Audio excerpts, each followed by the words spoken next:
பரபரப்பாக பேசப்பட்ட ஒரு விடயம், இலங்கையின் பிரதமர் ஹரிணி அவர்களுக்கு எதிராக நம்பிக்கையில்லா தீர்மானம் கொண்டு வருவதற்கான முயற்சிகளை எதிர்க்கட்சிகள் எடுத்துக்கொண்டு இருக்கிறது என்ற செய்திகள் பரவிக்கொண்டிருந்தன. எதற்காக இந்த நம்பிக்கையில்லா தீர்மானம், எதனை மையப்படுத்தி ஹரிணி அவர்களுக்கு எதிரான இந்த செயல்பாடுகள் உருவாக்கப்பட்டிருக்கிறது என்கின்ற கேள்விகளெல்லாம் பரபரப்பாக பேசப்பட்டன. ஆனால் இதற்கான விடை என்ன, இது எதனை சார்ந்தது என்கின்றதை மையப்படுத்தி நாம் சில தகவல்களை பார்க்க வேண்டியதிருக்கின்றது.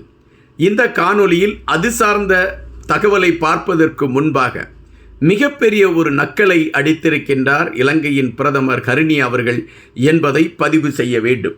சுவிட்சர்லாந்திலிருந்து இலங்கைக்கு வருகை தந்திருக்கக்கூடிய ஹரிணி அவர்கள் வந்த மறுநிமிடமே கேட்டிருக்கின்றார், என் மீது நம்பிக்கையில்லா தீர்மானம் கொண்டு வருவதாக சொன்னார்களே, இங்கு ஒருவனையுமே காணவில்லை என்று நக்கல் அடித்திருக்கிறார். என்ன நடந்து கொண்டிருக்கின்றது இலங்கை அரசியல் களத்தில்? ஹரிணி அவர்களுடைய இந்த நக்கலின் பின்னணியில் இருக்கக்கூடிய விடயங்கள் என்ன போன்ற பலவற்றை இந்த காணொளியில் பார்க்கலாம். இந்த காணொளிக்குள் நீங்கள் செல்வதற்கு முன்பாக வழக்கம் போலத்தான் எங்களுடைய வலையொலியை பகிர்ந்தளியுங்கள். நாங்கள் தொடர்ச்சியாக வெளியிடக்கூடிய காணொளிகள் உங்களை வந்து அடைவதற்கான ஒரு களத்தை எட்டும். இன்பா டாக்ஸ் என்பதுதான் எங்களுடைய வலையொலியுடைய பேர். அதன் லிங்க் எல்லாமே உங்களுக்கு தெரியும். அதன் இணைப்பெல்லாம் நீங்கள் கண்டிப்பாக பகிர்ந்தளிப்பீர்கள் என்ற நம்பிக்கை எனக்கு இருக்கிறது. ஹரிணி அவர்கள்தான் இலங்கையின் கல்வி அமைச்சராகவும் இருக்கிறார். இவர் ஒரு புதிய கல்வி கொள்கையை கொண்டு வருவதற்கான ஒரு முயற்சியை எடுத்தார். இந்த இலங்கையில் உருவாக்கப்பட்டிருக்கக்கூடிய கல்வி சாராம்சங்கள் 1943ஆம் ஆண்டு உருவாக்கப்பட்டவை. அதன் பின்பு இந்த கல்விக் கொள்கைகளில் எந்த மாற்றமும் செய்யப்படவில்லை. அப்பொழுது எதை முன்னிலைப்படுத்தி கல்விக் கொள்கைகள் உருவாக்கப்பட்டதோ அவைகள்தான் இன்று வரை தொடர்ந்து கொண்டு இருக்கின்றன. இந்த சூழலில் அனுரா அவர்கள் ஆட்சி பீடத்தில் ஏறியவுடன் இந்த கல்வி சார்ந்த விடயத்தில் ஒரு மாற்றத்தை கொண்டு வர வேண்டும் என்று விருப்பப்படுகிறார்கள். அதற்கு அவர்கள் தேர்ந்தெடுத்த விடயங்கள் 2-3 விடயங்களைத்தான் குறிப்பிடுகிறார்கள். ஒன்று, மனப்பாடம் படித்து பாடம் எழுதக்கூடிய கல்வி முறைகளை தவிர்த்துவிட்டு ஆண்டுதோறும் மாணவன் கவனிக்கப்பட்டு அவனுடைய செயல்பாடுகள் திறனாய்வு செய்யப்பட்டு அதன் அடிப்படையில் அவனுக்கான தகுதி சாராம்சங்கள் உருவாக்கப்பட்டு பள்ளியில் யாரும் தோல்வி இல்லை என்கின்ற நிலைப்பாட்டை கொண்டு வர வேண்டும் என்பதுதான் அந்த புதிய கல்விக் கொள்கையின் திட்டமாக இருந்தது. இதுவரை 9 பாடங்கள், ஒவ்வொரு அந்த 1 to 6 வரை உள்ள பாட புத்தகங்களாக இருந்தன. அதை 7ஆக குறைப்பதற்கான களங்கள் எடுக்கப்பட்டது. இவைகளெல்லாம் ஒரு மாற்றத்திற்கான அறிகுறி என்று பரவலாக பேசப்பட்டு கொண்டிருந்த சூழலில் புத்த தேரர்கள் கடுமையான எதிர்ப்புகளை பதிவு செய்தார்கள். நம்முடைய ஒட்டுமொத்த கலாச்சாரத்தையும் ஹரிணி அவர்கள் சீர்குலைக்கின்றார். அவர் ஒரு குறிப்பிட்ட உடல் சார்ந்து பெண்ணோடு பெண் பயணிக்கக்கூடிய நிலைப்பாட்டை எடுக்கக்கூடியவர் என்கின்ற கடுமையான விமர்சனங்களை வைத்தார்கள். எதிர்க்கட்சிகளை பொறுத்தமட்டில் இந்த கல்விக் கொள்கையை நாங்கள் ஏற்றுக்கொள்ள மாட்டோம் என்கின்ற விடயத்தில் மிக தெளிவானார்கள். எனவே அனுரா அவர்களுக்கு ஒரு பெரிய சிக்கலை உருவாக்க வேண்டும் என்கின்ற அடிப்படையில் எதிர்க்கட்சிகளை சார்ந்தவர்கள் கூடி பேசுகிறார்கள். பிரதமருக்கு எதிராக ஒரு நம்பிக்கையில்லா தீர்மானத்தை கொண்டு வருவோம், அதை நாடாளுமன்றத்தில் கொண்டு வந்து சமர்ப்பிப்போம், அங்கு வாக்கெடுப்புக்கு வைப்போம், அந்த வாக்கெடுப்பின் அடிப்படையில் ஹரிணி அவர்களை பிரதமர் பதவியிலிருந்து அப்புறப்படுத்துவதற்கான முயற்சிகள் எடுப்போம் என்கின்ற விடயங்களை எல்லாம் கூடி பேசினார்கள் எதிர்க்கட்சிகளை சார்ந்தவர்கள். அதன் பின்பு இது சார்ந்த கருத்துக்களை அவர்கள் எடுத்து வைத்தார்கள். நாங்கள் இலங்கையின் பிரதமர் மீது நம்பிக்கையில்லா தீர்மானத்தை கொண்டு வருவதற்கான களங்களை எடுத்துக்கொண்டு பயணிக்கிறோம். அதற்கான செயல்பாடுகள் உருவாக்கப்பட்டு விட்டது. எனவே இதில் பல நாடாளுமன்ற உறுப்பினர்களிடம் கையெழுத்து வாங்கி கொண்டிருக்கின்றோம். ஒரு 3 நாடாளுமன்ற உறுப்பினர்கள் கையெழுத்து போடாமல் தவிர்த்து விட்டார்கள் என்கின்ற விமர்சனங்களும் அது சார்ந்த செய்திகளும் வந்து கொண்டு இருந்தன.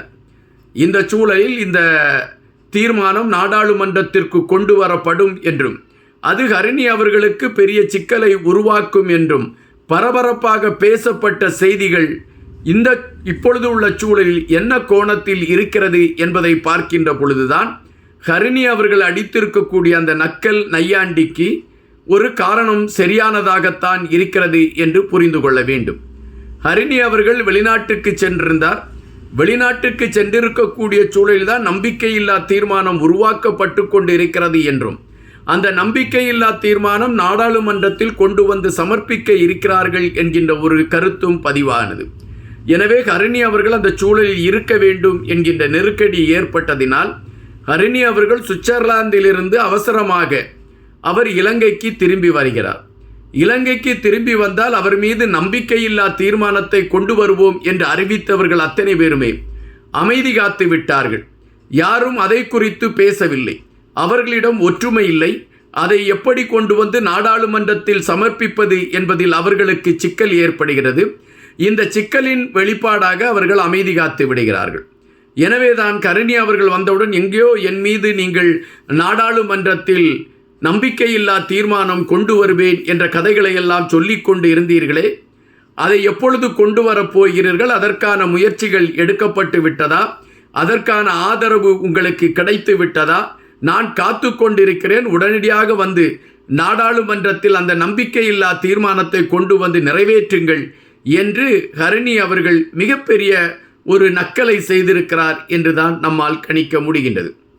இதற்கு எதிர்க்கட்சிகளை சார்ந்தவர்கள் என்ன பதில் சொல்ல போகிறார்கள் என்பது தெரியாது.